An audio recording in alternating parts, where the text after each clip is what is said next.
સુરત જિલ્લા પ્રાથમિક શિક્ષક સંઘ આયોજિત વોલીબોલ ટુર્નામેન્ટમાં કામરેજ તાલુકો ટીમ ચેમ્પિયન.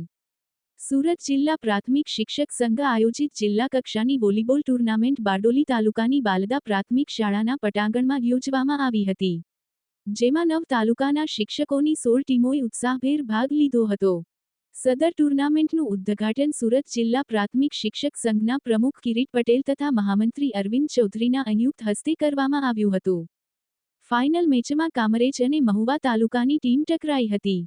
આ રસાકસીભર્યા મુકાબલામાં કામરેજ તાલુકાની ટીમે બાજી મારી ઝળહળતો વિજય પ્રાપ્ત કર્યો હતો. ચેમ્પિયન ટીમ કામરેજ તેમજ રનર્સઅપ ટીમ મહુવાને ઉપસ્થિત મહેમાનોના હસ્તે ટ્રોફી અર્પણ કરવામાં આવી હતી.